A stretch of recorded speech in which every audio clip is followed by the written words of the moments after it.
Bear down, Chicago Bears. It's every once in a while I get lucky and I get to feel vindicated. And today just happens to be one of those days. Why would it be one of those days? Well, guys, I've said since the beginning of the offseason, after we picked up Caleb Wood, that this team is going to go 13-4 and that we'll make the playoffs. This is going to be a shocker for a lot of the NFL. And every once in a while, we've seen somebody walk their comments in the front door and say, look, the Bears are going to be really special this year. I think something's really getting ready to happen. A lot of it is people on the team. Then a couple days ago, we finally started to see things cropping up where people were becoming outliers and they're no longer falling for the 8.5 game expectation. And one of those people, of course, Keenan Allen on the team, different people. Brett Rippon makes a statement and says this team is going to be special as he's no longer with the team. He's now playing for the Minnesota Vikings. And instead of talking bad about the Chicago Bears, he said that team is going to be special.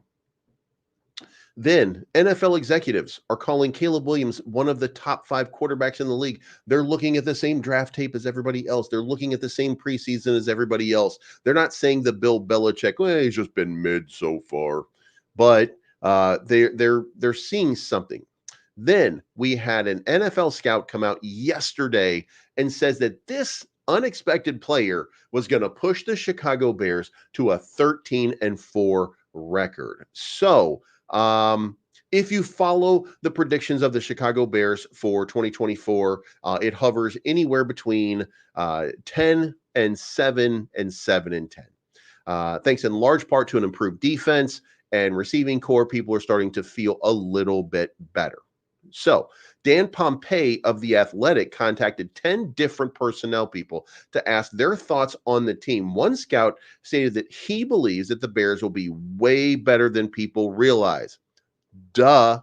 However, it will require a breakout season from a specific player, and it's not Caleb Williams, and it isn't running back DeAndre Swift or wide receiver Rome Odunze. He says that it's Gervon Dexter, that Gervon Dexter is going to be the key to success for the Chicago Bears in 2024.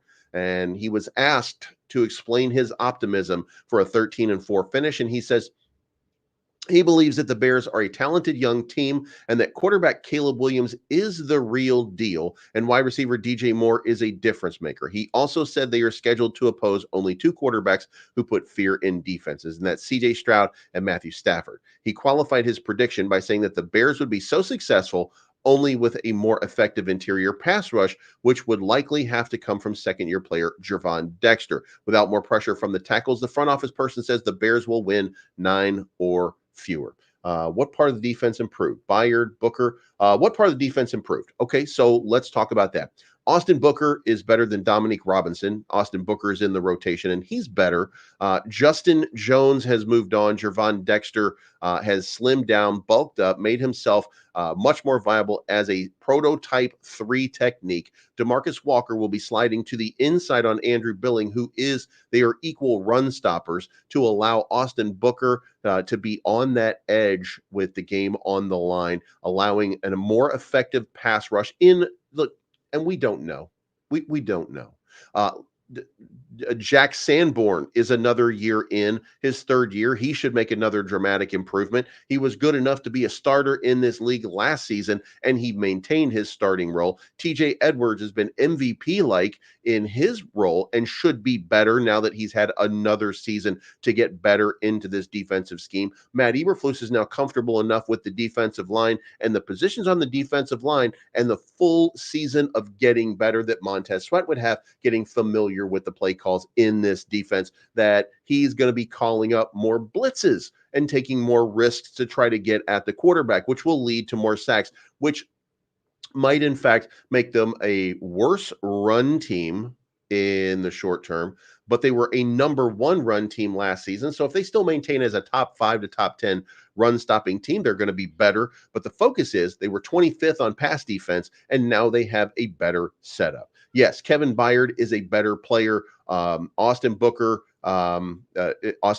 is a better player, I think, than some of the backups that we had. So number 1, more time in the system, Number two, the system starting to evolve to create more pressure. And number three, new and upcoming players really starting to step into their roles. Now, look, we can't rely on Austin Booker to be that guy, but he sure looks the part in preseason. So let's just say that this team should, in some fashion, be a lot better than what we saw last year overall. And might I add, and look, this is, hindsight is always 2020. Last season, we felt really good about the team going into the preseason. We felt really good about the team going into the season, that the Chicago Bears did not look horrible. However, we didn't see any of the starters really. We were looking at backups and we were feeling pretty good about the backups. And look, the same thing happened this year.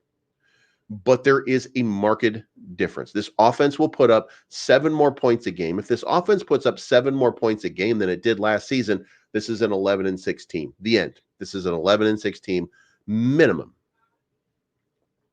But the thing is, what we saw from the defense, which we did not see last year, we saw the defense move in and the defense do their jobs. Not great, but they did their jobs. What we see this season is an inspired defense that's not only doing their job, they're rallying around one another, and they're a team. They're a much better team than what we've seen in previous seasons. So this is a much better team overall that we're going to see on the field. And look, I gave you 31-13 as the prediction. And let me tell you what happened in the meantime. DeAndre Hopkins, there was a stunning revelation that just happened. DeAndre Hopkins on July 31st had an MCL tear. And what he's saying right now, it says, obviously it's a pain at that point. He did not have surgery on his knee. And there was someone here who, Paul Kuharsky, asked him if it's something that could turn into something that needs surgery. And he's like, I don't like speaking like that. I'm going to let you speak that. But this is an undeniable problem for Tennessee. Tennessee really wanted to rely on DeAndre Hopkins to be that guy that's going to change their offense dynamically and give Will Levis that option that he's been looking for and that the team has been needing. And guess what? It looks like this guy is not going to be anywhere near 100%. His knee stability is paramount. This is going to be a big problem for Tennessee. So I'm going to stick with 31-13, knowing that DeAndre Hopkins, he'll play well. He will play well. He's just got an injury. It's going to be a little bit of pain. I'm sure he'll take some cortisone shots, stuff like that, so that he's ready to go. But at the end of this, this will weigh on them, and the Bears will end up overwhelming Tennessee in this first game. Now, the other thing is Calvin Ridley, Tyler Boyd, they're still really good receivers on this team. But that 3-headed monster that they thought they had is now a 2-headed monster until further notice. So that's going to be a good opportunity. And by the way, let's just consider just one thing that's very, very important. If DeAndre Hopkins is injured and he's not playing at full speed, then that allows the Bears to change their coverage and focus more on Calvin Ridley and Tyler Boyd, and then one up DeAndre Hopkins without having to chip him and to work another man as a spy on DeAndre Hopkins to make sure that he can. Should be easier for the defense. Let's just say that it's going to be easier for the defense to make plays. And if we start to call up some blitzes and get into the head of Will Levis early on, this could be one of those disaster games in the making to start the season, making Chicago Bears feel really, really good about the future. Speaking of the future, our newest, I want to say, what do we call him? What do we call him? Mascot? Our newest mascot, Simone Biles, just told everybody, don't worry, when she came out wearing the Packers jacket. And basically she said, she said, look, it wasn't a Packers jacket. It was a Jonathan Owens jacket. The fact that he was in Green Bay gear didn't mean that she was supporting the Green Bay Packers. She's supporting the Chicago Bears. The 11-time Olympic gold medalist was stopped by TMZ in New York City yesterday and was asked if she's gotten any Chicago Bears gear yet. And she says, I have plenty now. So don't worry, guys. I got this. And she walked away laughing. So, the big deal was, of course, she attended the preseason game, but look, it's fine. She was unaware of the rivalry in that context. You might be asking yourself, well, how could she be unaware of it? Because football doesn't matter to her. She's focused on playing her. She's focused on her life, not his game career. She's focused on what matters to her, and a lot of people took her to task for it, but she understands, she knows right now, and I don't think that we're going to be seeing any kind of Green Bay gear from her, but I don't know. I mean, maybe she'll not realize what she's wearing someday or something like that. You never really know. Speaking of people who just don't know anything, the worst coach in the history of football, Bill Belichick, just called out Caleb Williams, and um, he said that they were having a conversation yesterday, and he said that he wasn't very impressed. Now they were having a little roundtable discussion, and they said, they were talking about something like, well, Caleb Williams was doing outstanding in the preseason, and he says, this is a quote from Bill Belichick. Well, he wasn't accurate. He was 10 for 20. There were a couple of highlight plays, but they weren't that good. So he is not on the Caleb bandwagon yet. He wants to see the product on the field at this point. He doesn't want to see the hype that everybody's giving him. So Williams so far has been considered a generational talent leading up to the rookie season. He's expected to lead Chicago back into contention at quarterback, but Bill Belichick says, I want to see the product on the field before we get there. So it's going to be very, very interesting to see exactly what it is that breaks down. But here is a little from inside the NFL, that it wasn't the best players on the other team. That he's playing against the twos and the threes a lot of times, which was not true, by the way. But I understand what he's saying when he comes into that context. But he was playing best players. He was playing ones to ones. He wasn't playing twos. So um, he's kind of off on that, but he might be looking at, oh, I don't know that jersey right there. That must be their backup. Look, people get tired in the preseason. So it's okay, Bill, for you to have that opinion, but you're not going to have that opinion for very long because Caleb Williams, I'm telling you guys right now, he's going to be special. Will he be a top 5 quarterback? I don't know. I don't really know that that's the case, right? I mean, this is the guy, Bill Belichick, by the way, is the guy who saw great things in Mac Jones. So let that sink in, if you will. So it's okay for Bill Belichick to have that opinion. Look, Tom Brady, probably probably the greatest quarterback of all time.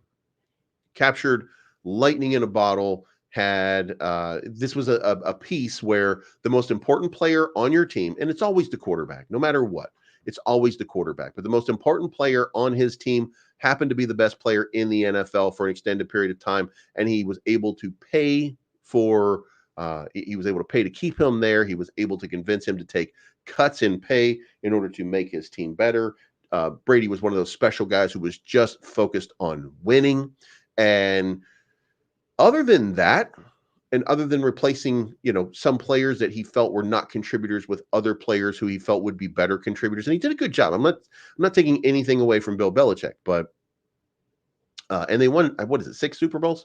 So I'm not taking anything away from the Patriots or Bill Belichick, but at the same time, again, there are plenty of mistakes that Bill Belichick made along the way. Tom Brady allowed him to look great. Bob Kraft stepped in and brought in a lot of great players to surround Tom Brady with, and Tom Brady was gracious in taking lower pay to improve that team all of the time. It's not like Tom Brady was out here getting, he wasn't getting paid what he's worth to that team. Let's just put it that way. So the sacrifices, all of that to create this team. Let's move on from Bill Belichick. I don't give a shit about Bill Belichick. The reality is, who cares, right? Now, let's talk about this because this came up and it was a thing. Dante Pettis was injured and just received a settlement from the Chicago Bears. The Bears have received an injury settlement, have reached an injury settlement with Dante Pettis. He had two touchdowns in the preseason win over Cincinnati. He had 19 receptions and 3 scores last season. Before the Bears take the field on Sunday, they're making a small roster move. They reached an injury settlement with Dante Pettis. He was one of 3 players released ahead of last week's roster cut down and was placed on injured reserve. However, he wasn't given the designation to return, as that went to offensive lineman Larry Borum and Jacob Martin. Pettis made a solid impression in the preseason to make the Bears' 53-man roster. However, it wasn't enough, as Chicago decided to keep 6 receivers on the 53-man roster, one of them being Velus Jones, even though Velus is probably going to be working as a running back at this point. So the former 49er originally joined the Bears in 2022. He had 19 receptions out of 41 targets. That's not great, by the way. It's not a great number. For 245 yards and 3 touchdowns. So he was not as big a contributor as they had hoped. He also had he also returned 18 punts. He's going to look to get healthy and land on a different team. So we wish him all the best. But it looks like at this point, settlement has been achieved, and the Bears have now cleaned that portion out. And that's going to be it for that portion. But now here is the great part, guys. It's never too early to start making those, let's call it choices. Let's call it choices. And we're going to do this because everybody else has started to do this, and that is we have a mock draft generator. So we're going to enter a solo draft here right now. Chicago Bears right now have the 19th pick in the draft. So we're going to reject trade opportunities, and we're going to be looking at what do you guys think. And by the way, here's the great part, okay? I'm going to go with what I think is going to happen with the Chicago Bears going into this for the season. And that's going to be the best player that we've already scouted, and that is Michael Williams. So at number 19, we're going to take the 16th overall player, Michael Williams, in our first mock draft of 2025. And then the Bears come in with another pick at number 33. And then the question becomes, who are we going to be looking for? And of course, at this point, we've got our edge rusher. We've got another edge rusher. You can't have too many edge rushers, right? So we've got Michael Williams to go with Austin Booker and Montez Sweat. Great rotation right there. Now we need more tackles. So we're going for Kenneth Grant. We're looking for defense on this. And we've got our defensive players right there. We're going to reject all trade options. And now what are we looking for? We're going to be looking for, first of all, Mercedes Lewis will not be around. So Steven Carlson is probably from the practice squad going to be that. And we've got an injury report that did say, and I didn't get to it today, but Mercedes Lewis may not be playing. He did not practice in the last practice. So he could be injured and he could be out for a while. So we might have one guy not going to make it. But at number 51, I would be looking again. We're just raw dogging this at this point. So I'm going to be looking for a replacement, and I'm going to take Terrence Ferguson, tight end out of Oregon. That could be one of those bookend kind of pairings to go with one of our other fantastic draft picks in the formerly deceased Pac-12 with a Roma Dunze. So you never know what will happen. Now, at the number 83 selection, what are we looking at? Well, we're kind of stacked here. We're going to go at number 85. We're going to keep shoring up that edge rushing room with Ashton Gillotte. Ashton Gillotte is the defensive edge rusher and one of the first-team All-Americans out of the University of Louisville. You guys know I love Louisville, so we're going to take him. And that gives us some backups. He's not a starter. I don't think he's a starting caliber guy at this point. Maybe he'll become one, just like Austin Booker or something like that. Maybe we'll be looking at that. But at that point, Now, the other thing is we're going to look at Gus Hartwig out of Purdue at center so that we can shore up that center position, which I think was going to be a big deal. Then that's going to leave us with another opportunity right here, and we're going to go with Josh Preeb. We're going to be working on the line at this point later on. We picked up a lot of depth at defense already in this draft. Now with the 201st pick, we're going to take another prospect. We're going to take the prospect that comes from a big-time university. We're going to go for Alfred Collins at the defensive tackle position. I feel like we've at least kind of shored ourselves up. So the first overall draft that we've done here gives us 7 overall selections. We're not looking to make any trades and move from positions. Right now, we're just trying to raw this one. And we've got Michael Williams, edge out of Georgia. We've got Kenneth Grant, defensive tackle out of Michigan. We're replacing Mercedes Lewis, who is in the final year, bringing up Stephen Carlson, most probably for 3 tight ends next year, and putting Terrence Ferguson most likely on the practice squad. Stephen Carlson, by the way, did show out in preseason, so we do like him a lot. Then we've got at number 83, Ashton Gelati, the edge rusher from Louisville. Again, we need some backups. We need some defensive tackles. We need some people who are ready to step in and contribute. Then we're going to reach down at 148 for a center, potentially a center of the future in Gus Hartwig. Create some backup depth right there, assuming we have Coleman Shelton for 1 year, but Ryan Bates for 2 years, and Doug Kramer also, I think, for 2 years. So we've got some options. We got some options still at center, but we're going to bring in somebody else. Then Josh Preeb out of Michigan. We like people who win national titles. This was a national title winning guy coming out into the draft. And then at 201, we're taking defensive tackle Alfred Collins out of Texas. We're not taking skill positions. I think we're kind of stocked at skill positions for a little while. We can always, that can always change. We could always be looking for somebody else. But in our first mock draft, these are the guys that came up in it. So, and by the way, I was looking for one of these moments where we could start doing mock drafts, but I saw it online that people are now doing mock drafts again. So that's the first one. Michael Williams, which is the guy that clearly Ryan Poles was there to see in the first game, Georgia, who took on Clemson. Clemson's fallen really far, really fast. And then Kenneth Grant, Terrace Ferguson, Ashton Gelati, Gus Hartwig, Josh Preeb, and Alfred Collins. So that's it, guys. That's the show. Thank you so much for tuning in. I appreciate each and every one of you. Thank you. Make sure, if you like this content, make sure you hit the like button. It helps push me up in the algorithm. And if you're here right now, please hit that like button.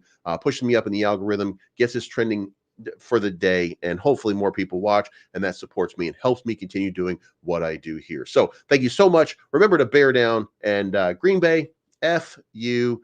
We don't like you. We think you're gross. So yeah, that's it. You guys have a good day, and we'll talk to you again very, very soon.